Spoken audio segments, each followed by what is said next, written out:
नमस्कार, मैं अंजना और आप देख रहे हैं खाकी वर्दी। आइए एक नजर डालते हैं आज की बड़ी खबर पर। कारगिल के वीरों को नमन। नीट परीक्षा के दबाव में आत्महत्या करने वाले छात्रों को श्रद्धांजलि। भाईंदर में कांग्रेस की भावुक श्रद्धांजलि सभा। शिक्षा मंत्री के इस्तीफे पर आंदोलनकारियों ने जताई खुशी। कारगिल विजय दिवस के अवसर पर देश के लिए शहीद हुए वीर जवानों और नीट परीक्षा के दबाव में आत्महत्या करने वाले छात्रों को याद करते हुए भाईंदर पूर्व में कांग्रेस की ओर से एक श्रद्धांजलि सभा का आयोजन किया गया। इस कार्यक्रम में मीरा भाईंदर की विभिन्न राजनीतिक पार्टियों के नेताओं ने भी हिस्सा लिया। वहीं शिक्षा मंत्री के इस्तीफे के बाद आंदोलनकारियों ने इसे छात्रों के संघर्ष की जीत बताते हुए खुशी जाहिर की। भाईंदर पूर्व के गोल्ड नेस्ट परिसर में कांग्रेस द्वारा आयोजित श्रद्धांजलि सभा में कारगिल युद्ध के शहीदों को पुष्पांजलि अर्पित कर उन्हें भावभीनी श्रद्धांजलि दी गई। इसके साथ ही नीट परीक्षा के दबाव में कथित अनियमितताओं से परेशान होकर आत्महत्या करने वाले छात्रों को भी 2 मिनट का मौन रखकर श्रद्धांजलि दी गई। इस अवसर पर मीरा भाईंदर की विभिन्न राजनीतिक पार्टियों के नेता और सामाजिक कार्यकर्ता मौजूद रहे। सभी ने शहीद सैनिकों के बलिदान को याद करते हुए देश के प्रति उनके योगदान को नमन किया और छात्रों की आत्महत्या जैसी घटनाओं पर चिंता व्यक्त की। कार्यक्रम के दौरान वक्ताओं ने कहा कि छात्रों को न्याय दिलाने के लिए चल रहे आंदोलन का असर अब दिखाई देने लगा है। शिक्षा मंत्री के इस्तीफे के बाद आंदोलनकारियों ने खुशी व्यक्त करते हुए इसे छात्रों और युवाओं के संघर्ष की जीत बताया। उन्होंने उम्मीद जताई कि भविष्य में शिक्षा व्यवस्था को और अधिक पारदर्शी एवं जवाबदेह बनाया जाएगा।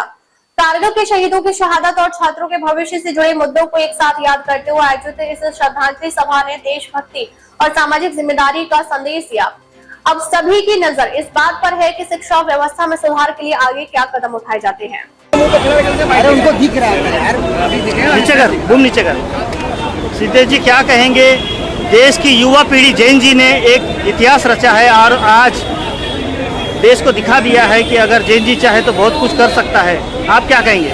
बेशक ये इतिहास तो है ही कि 12 साल के राज में, मोदी राज में किसी का राजीनामा इस्तीफा हुआ नहीं था। राजनाथ सिंह ने कहा था कि एनडीए की सरकारें यहाँ पे इस्तीफे नहीं होते, नहीं है, लेकिन यहाँ पे पहला इस्तीफा हो चुका है। लेकिन यहाँ पे ना रुकते हुए सिर्फ इस्तीफे से मसले सब हल नहीं होने वाले। सबसे बड़ा मसला है कि 20 जुलाई को वो जो लाठीचार्ज हुआ, वो लाठीचार्ज किसने करवाया? वो लाठीचार्ज किसने करवाया? उसके ऊपर गुना दाखिल होने वाला है क्या? उसके ऊपर कार्रवाई होने वाली है क्या? साथ ही में जो खाकी अपनी सिविल ड्रेस में जो दाढ़ी बढ़ाए हुए कुछ गुंडे जैसे लोग दिख रहे थे, जो विद्यार्थियों को बड़ी ब्रूटल तरीके से मार रहे थे, उनको आइडेंटिफाई करके उनके ऊपर कार्रवाई होने वाली है क्या? ये सबसे बड़ी कहीं ना कहीं मांग यहाँ पे जनजी की है। और मुझे लगता है कि और जिस तरीके से और पूरे सिस्टम को 30 दिन के इस आंदोलन को जिस तरीके से हैंडल किया गया, तो बतौर प्रधानमंत्री सबके चीफ होने के नाते वो देश के जनजी से माफी मांगी क्या? ये सवाल इस जगह से पूछना चाहता हूँ। आप सभी उन विद्यार्थियों को श्रद्धांजलि देने आए हैं जिनकी डेथ हुई थी और उनको रेजिग्नेशन होने के बाद इतना बड़ा आंदोलन किया जा रहा है और यहाँ पर कोई भी पार्टी नहीं है, सारे जैनजीज यहाँ मौजूद है। क्या कहते हैं? जैनजीज को हम जैसे सीनियर डॉक्टर्स की सपोर्ट की जरूरत है। मैं सपोर्ट भी करने आई हूँ और भावपूर्ण श्रद्धांजलि भी देने आई हूँ। इसलिए आज मैंने अपना एप्रॉन विथ स्टेथोस्कोप पूरा अटायर इसलिए मैंने ये किया है ताकि मैं उनको श्रद्धांजलि दे पाऊँ। हम इतने दिनों से जो है जंतर मंतर पर प्रोटेस्ट चल रहा था और इतने दिनों के मेहनत के बाद जाके आज राजीनामा हुआ है। बहुत बहुत खुशी होगी और ये तो सिर्फ एक डेमो था। आने वाले मुद्दे अभी भी बाकी है। किसान के मुद्दे, जॉब्स, अनएम्प्लॉयमेंट, बहुत सारे मुद्दे हैं। फाइनेंशियल क्राइसिस में इंडिया जा रहा है, डॉलर्स की कीमत बढ़ रही है, पैसे की कीमत गिर रही है, बहुत सारे मुद्दे हैं। ये तो सिर्फ शुरुआत है। त्यांना भावपूर्ण श्रद्धांजली देणार आहोत आणि येणाऱ्या भविष्यासाठी जे आपले जनरेशन आहे किंवा मुलं आहेत त्यांच्यासाठी आपण असेच पुढे लढत राहू। विरारमध्ये सुद्धा आपण यासाठी प्रोटेस्ट केला होता। आज दिल्लीमध्ये जो प्रोटेस्ट झालेला आहे त्याने आपल्याला जो काय विजय दिलेला आहे तो आज आपण सेलिब्रेट करतो आहे, श्रद्धांजली देतो आहे। भारत माता की मैम, आज आप सभी लोग जो 22 विद्यार्थियों ने अपनी जान गंवाई है उनको श्रद्धांजलि देने के लिए यहाँ पर आए। कहीं ना कहीं विद्यार्थियों की एकजुटता से जो है शिक्षा मंत्री ने अपना इस्तीफा दिया है। क्या कहिए इस बारे में? देखिए, वो जो 22 या 20 बच्चों की जान गई है वो उनकी प्राणाओं की कहीं पर भी वेस्ट नहीं गई है। उसकी वजह से ये जो एक मूवमेंट छिड़ा, एक आंदोलन छिड़ा, उसने आज ऐसी सरकार जो कहती थी कि कभी इस्तीफा नहीं देना, हमारे यहाँ इस्तीफा देना की पद्धत नहीं है, उनको इस्तीफा देना पड़ा। प्रधानमंत्री 2014 से एक बार भी मीडिया से मुखातिब नहीं होते हुए थे, वो सोशल मीडिया पर आकर अपनी जवाबदेही देने लगे।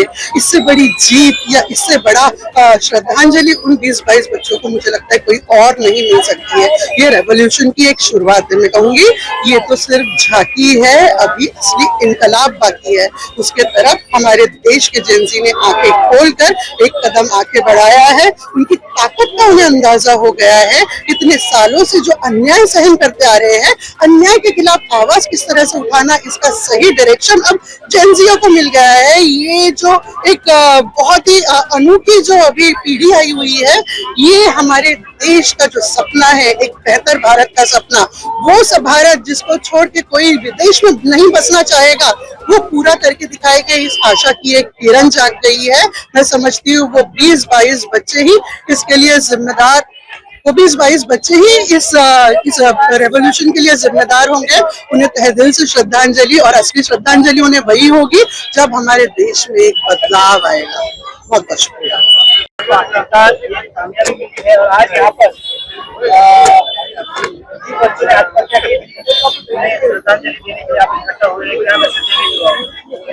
सबसे पहले पेपर लीक के दौरान जिन भी विद्यार्थियों की मौत हुई, उन सबको भावपूर्ण श्रद्धांजलि। कारगिल के शहीदों को भी श्रद्धांजलि।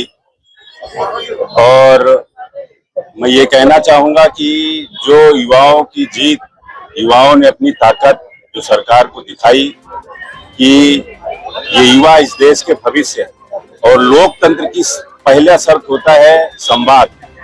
अगर सरकार युवाओं से, विद्यार्थियों से संवाद करती तो शायद इतनी बड़ी जो घटना हुई, लाठीचार्ज, आंसू गैस का प्रयोग करना पड़ा, ये सारी चीजें जो विद्यार्थियों को हानि हुई, उसका कभी भरपाई नहीं किया जा सकता।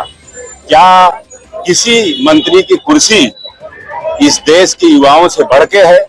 क्या किसी मंत्री का पद इस देश के विद्यार्थियों से बढ़ के है?